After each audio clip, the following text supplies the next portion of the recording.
XPRIZE is here in Madrid at COP. We're really trying to drive innovation. We're trying to inspire. We're trying to catch the feeling of, I think, the conversation here. But more than anything else, we're trying to focus people on the attention that, and the point that solutions are actually possible. This is a dire problem, but we can solve it. There are technology solutions that can help. There's social actions that can bring them to light. We really want to inspire people and give them some optimism.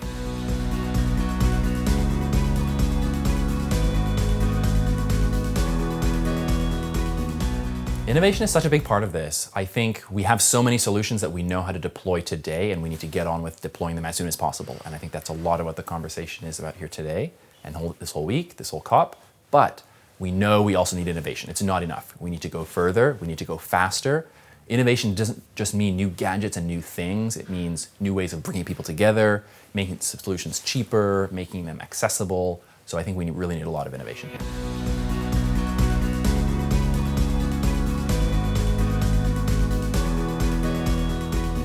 I think when we think about here at COP and the thousands of us that are here in this city all trying to scratch our heads and think about this, we like to think about individual solutions or individual industries or what individuals can do like you and I and what one government can do. And I think all those things are fantastic. But there's another level, which is the level of collaboration, cross-section collaboration, industrial collaboration. We need to think about how one solution can be applied in a region, by which actors, which companies can get involved, which citizen groups, what governments can do to support.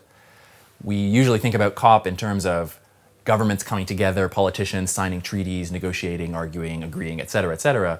But I think there's a whole other level of collaboration between startups and big businesses, between ordinary people and governments, between governments and businesses, between indigenous groups, between corporates, all kinds of things. So specifically, I think here at COP, there's a lot of talk about decarbonization, obviously. That doesn't just span the energy industry. We're talking about manufacturing, transportation, fashion, finance, forestry, agriculture.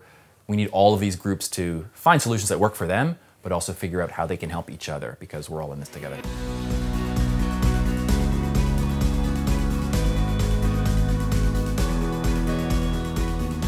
Sustainable Innovation Forum, I think, is cool because it really targets, frankly, leaders from the private sector, from business, and from the public sector. We have a lot of ministers here. There are a lot of heads of corporations.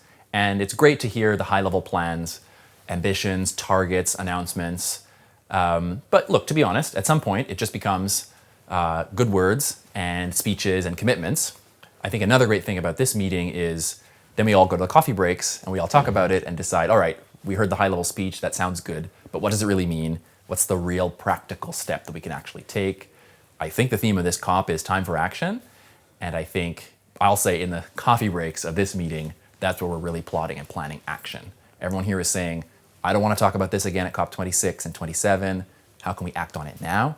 And I think this is one of those meetings that can hopefully make that happen.